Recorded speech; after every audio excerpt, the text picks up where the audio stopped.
जय श्री राम। केवल कर्म करते रहो,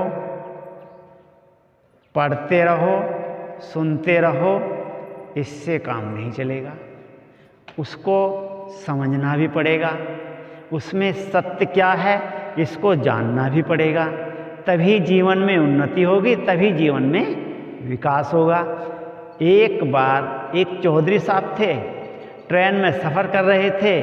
ट्रेन जाकर जैसे ही लखनऊ में रुकी, सुबह का समय था, सभी लोग उतरे, कुल्ला दातून मंजन किया, उसके बाद चाय पी, नाश्ता किया।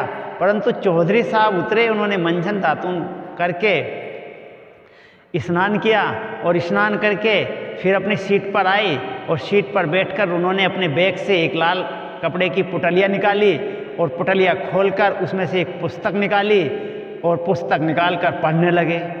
वो पुस्तक थी रामायण।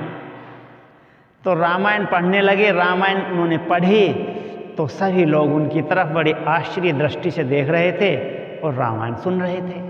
सबको बहुत अच्छा लगा और चौधरी साहब के प्रति बहुत श्रद्धा भी जाग गई। रामायण पढ़ी, दोनों हाथ जोड़े और फिर पुस्तक को बंद किया और फिर कपड़े में बांधा और फिर बैग में रख लिया। फिर चाय वाला बुलाया, चाय पी। ये सब देखकर सभी यात्री बड़े आश्चर्य में चकित हुए और उनमें से एक व्यक्ति बोला, चौधरी साहब आप तो बड़े श्रद्धालु व्यक्ति हैं, बड़े जिज्ञासु व्यक्ति हैं, आप तो बड़े भक्त हैं, आप ये क्रिया नित्य करते हैं? चौधरी साहब बोले, हाँ जी मैं ये क्रिया नित्य करता हूँ। इसको रामायण को पढ़ने के बाद ही मैं कोई जलपान ग्रहण करता हूँ, इससे पहले मैं कुछ नहीं करता। तो चौधरी साहब आपको कब से ये रामायण पढ़ते हुए कितने दिन हो गए? तो चौधरी साहब ने कहा, मुझे तो लगभग 40 वर्ष हो गए। बड़ा आश्चर्य हुआ सबको। तो वह व्यक्ति बोला, चौधरी साहब 40 वर्ष में तो आपको रामायण में कितनी बार पढ़ चुके होंगे रामायण को? बोले, हाँ मैंने 40 वर्ष में तो मैंने कम से कम 25-30 बार रामायण पढ़ ली।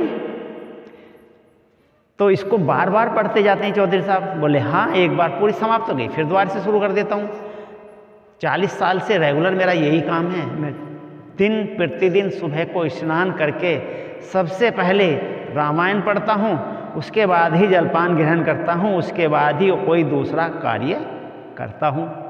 तो व्यक्ति बोला, चौधरी साहब आप तो बड़े श्रद्धालु, ऐसे भक्त व्यक्ति कहाँ मिलते हैं? बताइए, आपने ट्रेन में भी पूरी श्रद्धा के साथ रामायण पढ़ी है। तो चौधरी साहब आप रहने वाले कहाँ गए हैं? तो बोले, मेरा एक गांव है, देहात में रहता हूँ मैं। एक मेरा शहर डिस्ट्रिक्ट पड़ता है जलालाबाद, उसके बाद एक गांव है सदल्लेपुर, मैं उस गांव का रहने वाला हूँ, तो वहाँ मैं रहता हूँ। तो चौधरी साहब आप जा कहाँ रहे हैं? बोले, मैं इलाहाबाद जा रहा हूँ। तो चौधरी साहब इलाहाबाद किस लिए? बोले, 1 बीघा ज़मीन है मेरे पास में और मेरे छोटे भाई का उसके साथ मुकदमा लगा हुआ है 1 बीघे ज़मीन पर। वो मेरा भाई कह रहा है ये मेरी है और वो ज़मीन मेरी है, तो उसका एक मुकदमा लगा हुआ है, उसकी तारीख है इलाहाबाद में। वो व्यक्ति बोला, चौधरी साहब केवल तुमने 40 साल में नाटक किया है, ड्रामा किया है, रामायण एक बार भी नहीं पढ़ी और यहां भी तुम केवल नाटक करते हो।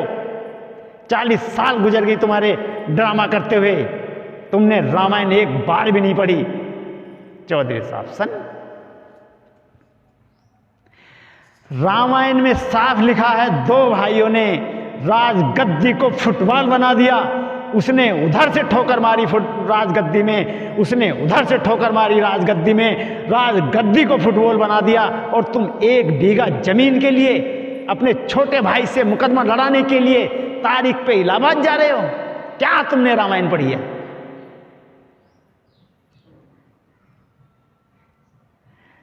चौधरी साहब एकदम मायूस हुए, बैग उठाया, ट्रेन से नीचे उतरे, सीधे घर गए।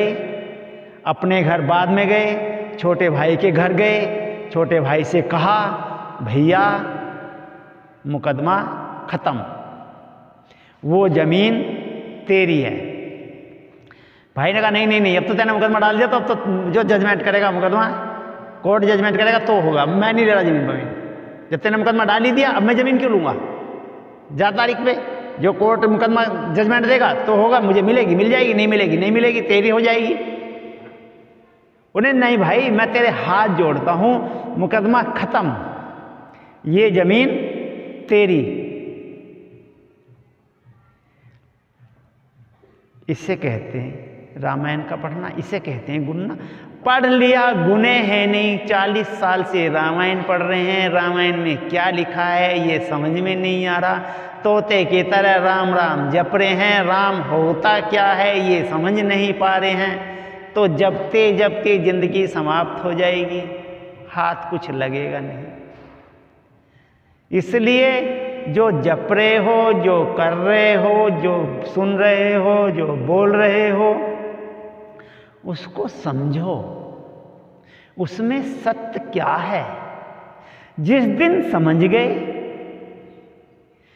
उसी दिन जीवन के सारे कष्ट, जीवन के सारे दुख तुरंत समाप्त और जीवन सुखमय और जीवन आनंदमय हो जाएगा।